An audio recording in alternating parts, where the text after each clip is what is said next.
Vamos a hacer un ejercicio. Vamos a hacer dos ejercicios. El primer ejercicio es seguir una serie de instrucciones en la cual cada uno de nosotros puede individualmente elegir cuándo pasar de un estadio a otro dentro de esas instrucciones. Y las instrucciones son las siguientes. Primero, hay que escuchar. Escuchar lo que está pasando, escuchar lo que está sonando. Luego, hay que pensar en un tono que nadie esté cantando. Cuando identificamos ya un espacio, un vacío en el cual poder acceder con nuestra voz, podemos acceder con nuestra voz con un tono hacia ese lugar, y en ese momento escuchamos cualquier tono de algún compañero o compañera y nos vamos acercando lentamente hacia ese otro tono. Y cuando llegamos a ese otro tono, paramos y volvemos al punto número 1, que es, de nuevo, escuchar. Uno puede acercarse de forma deslizando, por ejemplo,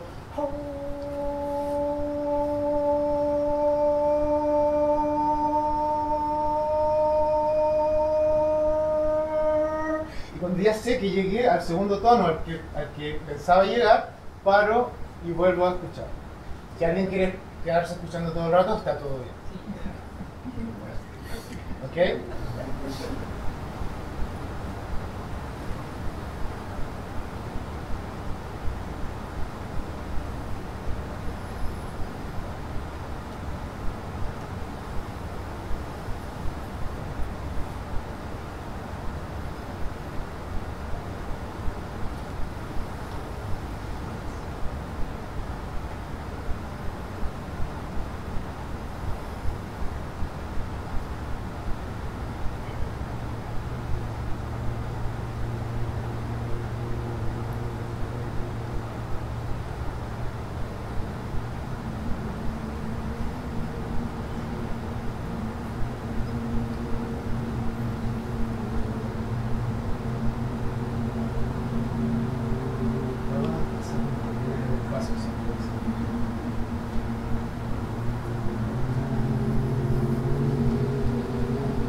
Ahora vamos a separarnos en 4 grupos, donde en un principio yo voy a estar en el centro y esos grupos van a tener ciertas instrucciones a las cuales les voy a comentar.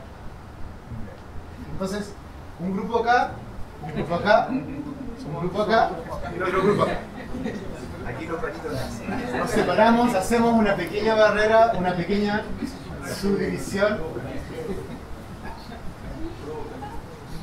Bueno, entonces, repitan conmigo. A, A, A, A, A, E, A, E, A, E, A, E, A, A, A, A. Ae, ae, ae, ae, ae, ae, ae, ae, ae, ae, ae, ae, ae, ae, ae, a, a, a, aeyo, aeyo, aeyo, aeyo, aeyo, aeyo, aeyo, aeyo, aeyo, aeyo, aeyo, aeyo, aeyo, aeyo, aeyo, aeyo, aeyo, muy bien.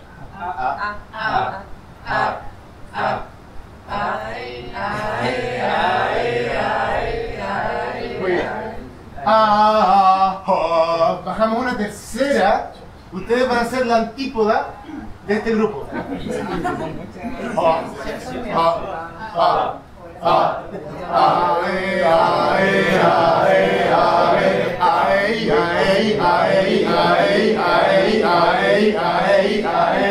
También puedo ir modificando parámetros de dinámica, por ejemplo, puedo bajar, ¿cierto? Pero eso vamos a ir viendo. Esta otra sección, esta otra antípoda, va a seguir un poco el paradigma que veníamos teniendo desde el primer ejercicio. Pero creo que va a representar el 1, A, E, I, O, U. Entonces, al yo, por ejemplo, mostrar una E, vamos a cantar una E, igual que en el ejercicio que acaba de pasar, en algún tono que no esté sonando, no acoplarse, no acumularse dentro de un tono. Y luego, si después de una E, por ejemplo, tengo una A, voy mutando, voy switchando, fadeando hasta llegar de a poco hacia esa A. Por ejemplo,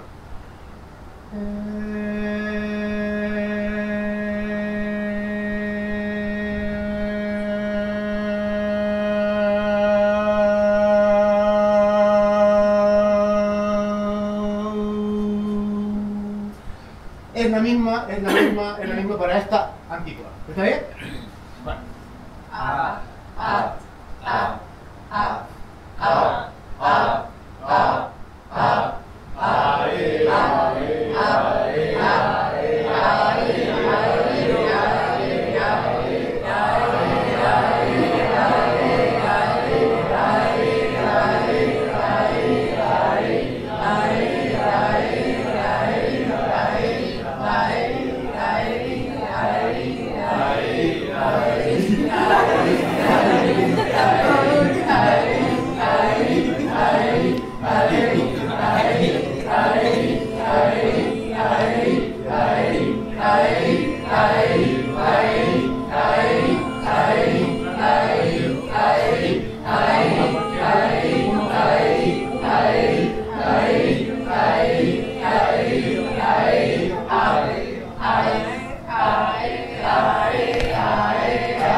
Muestra un número a cualquier grupo.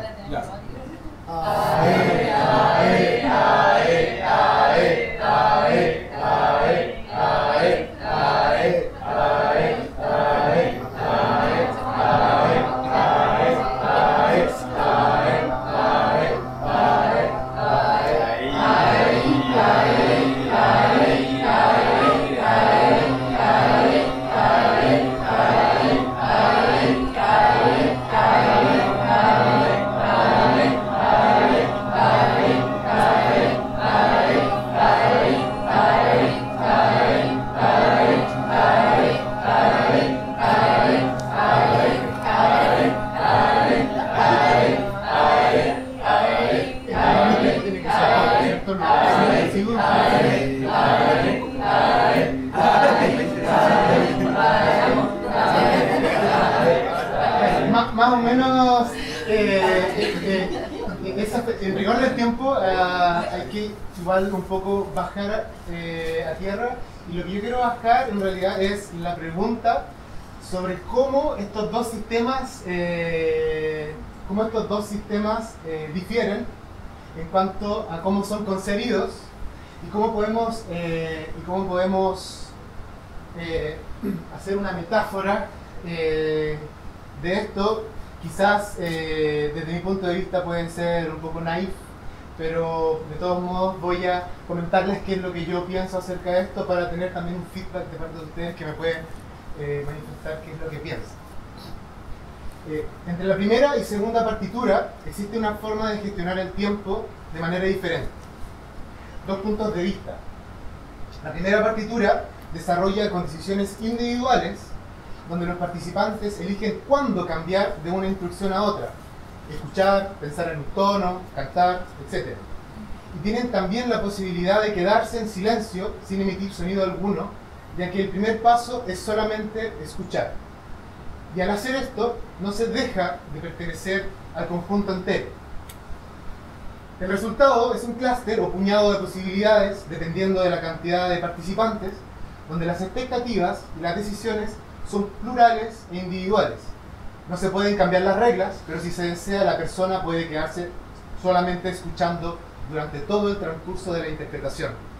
Esto me parece una metáfora sonora sobre el método de resolución de conflictos que utilizaban las sociedades cazadoras-recolectoras, en las cuales si alguien entraba en conflicto, simplemente se marchaba con otro grupo y dejaba que el tiempo curase las heridas.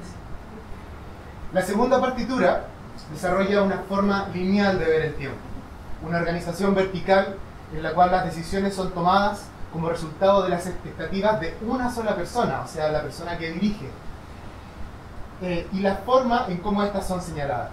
La subdivisión en 4 grupos delimita una frontera espacial y cognitiva que marca la pertenencia de cada grupo hacia una u otra regla, siempre arbitraria, por lo cierto. Este último modelo tiene la capacidad de gestionar el tiempo de una manera más eficaz, tal como la agricultura lo hace con las cosechas, o la confección con molde de ladrillos cocidos en horno para una construcción que potencialmente puede ser infinita, o la palabra como instrumento de gestión y aceleración de procesos sociales. Incluso si tomamos, por ejemplo, un código de programación que ocupa un lenguaje jerárquico, en donde los objetos que lo conforman se distribuyen de manera vertical, podemos, gracias a esta verticalidad, escribir en una línea de código lo que en el otro caso nos tomaría decenas o cientos de ellas. Pero ¿cuáles son las desventajas de gestionar el tiempo de una forma lineal? ¿Estará sobrevalorada la gestión del tiempo desde el Neolítico? ¿Nos habremos olvidado del bienestar que entrega la tranquilidad de vivir en el presente sin tener un pasado por el cual ser castigado, ni tampoco un futuro por el cual pagar? Los sistemas pueden ayudarnos a ver cómo funciona la vida, pero si miramos en solo una dirección y nos preocupamos de solo un punto en el espectro, existe la posibilidad de que se nos nuble el resto del cosmos.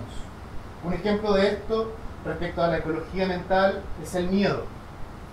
Bernard Castanis-Prado, en su libro Una filosofía del miedo, nos dice: pienso en ciertos dioses que se ofrecen para protegernos de nuestros miedos y a cambio de que solo los temamos a ellos.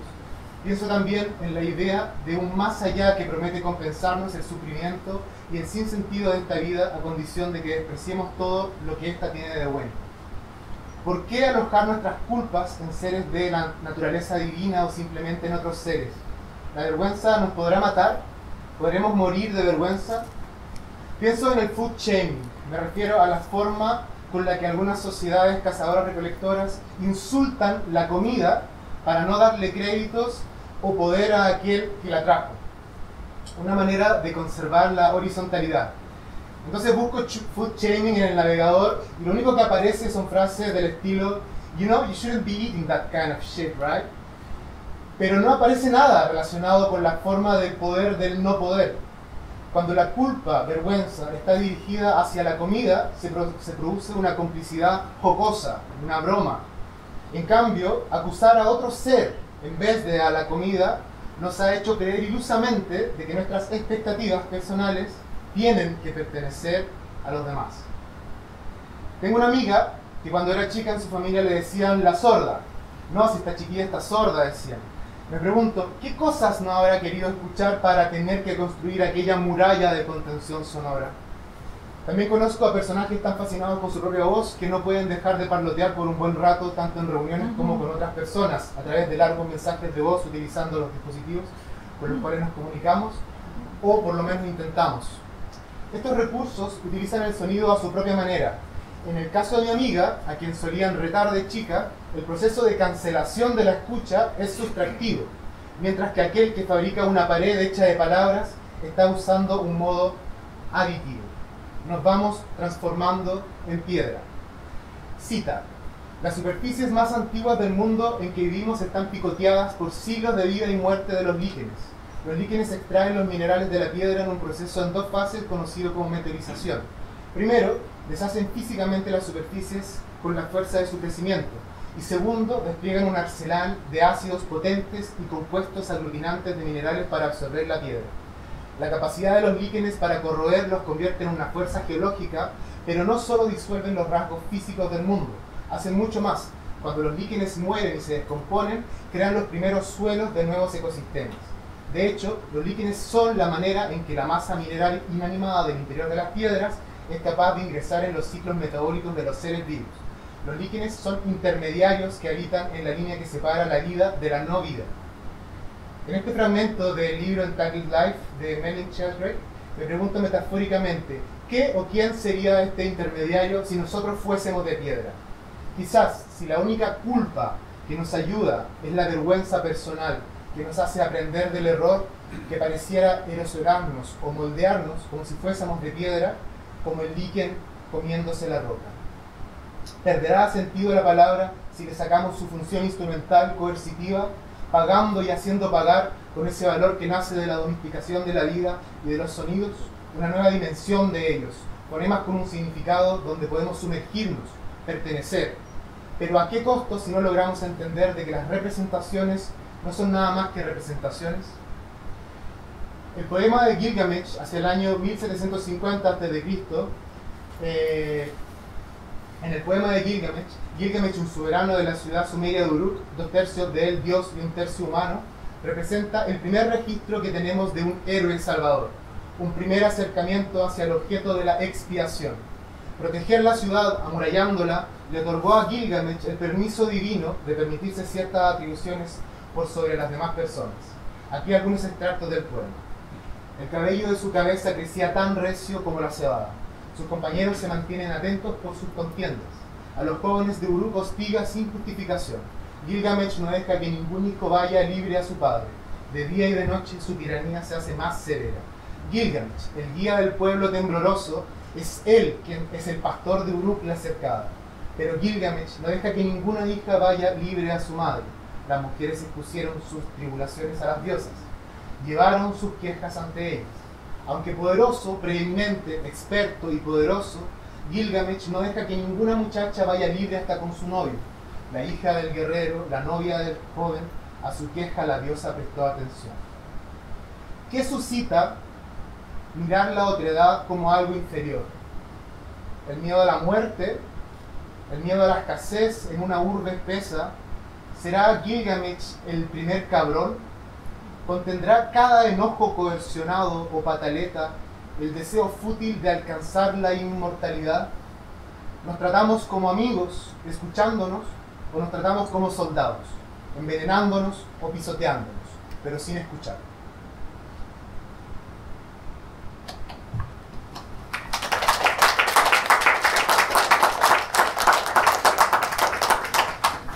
Bueno, y me gustaría, me gustaría poder tener un feedback, ¿no?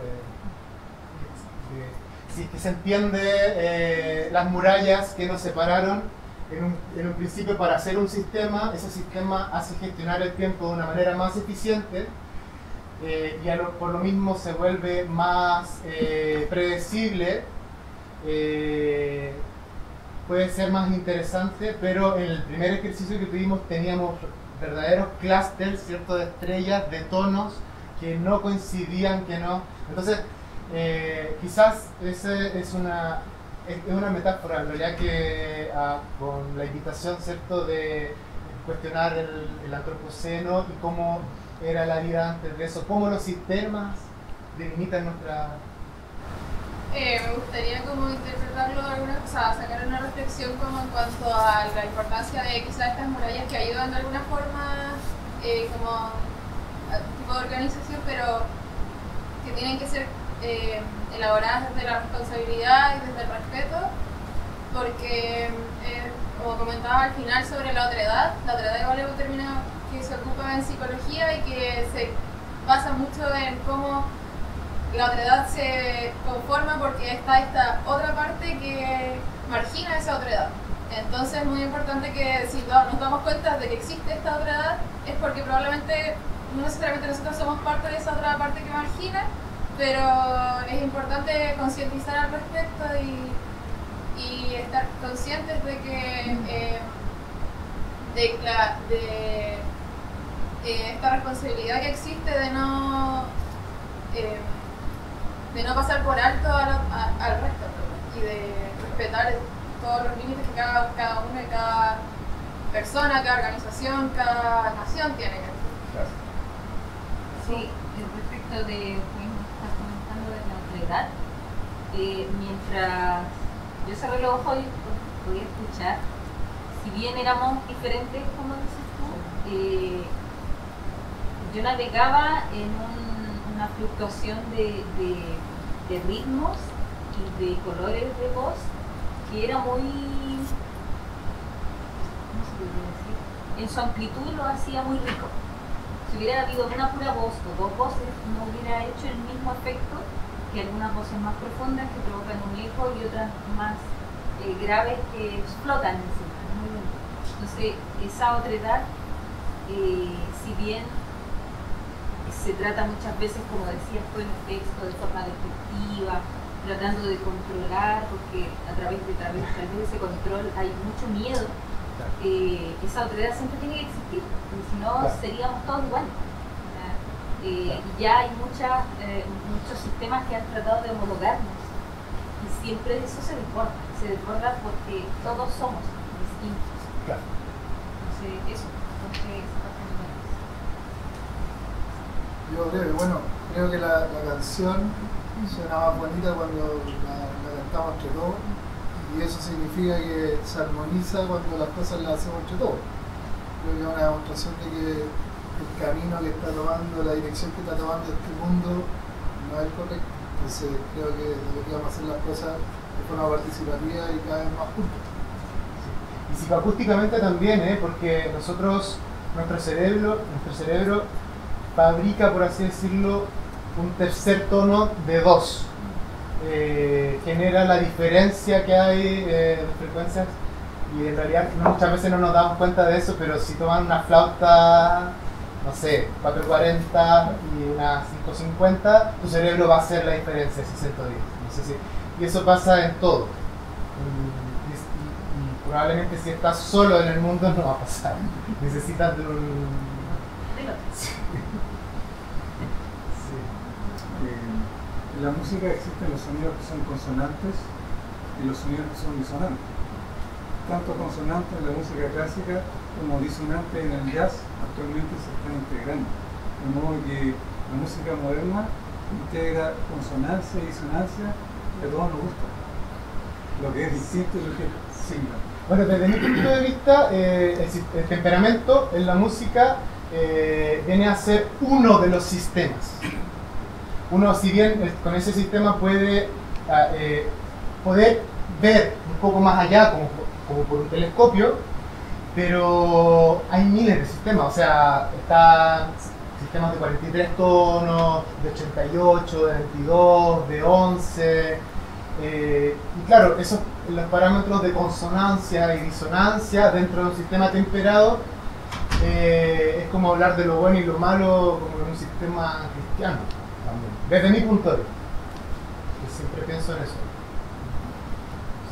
Sí. Yo algo cortito.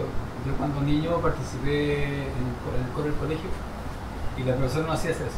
Decía cantar como una parte de una canción, el otro grupo en otra parte de la canción y el otro grupo así. Y eso igual como que siento que me fue formando porque sentí que las diferencias a veces pueden ser como verse negativas, pero también son positivas, porque son otras formas de pensar y son válidas también. Claro. Por eso lo sentí.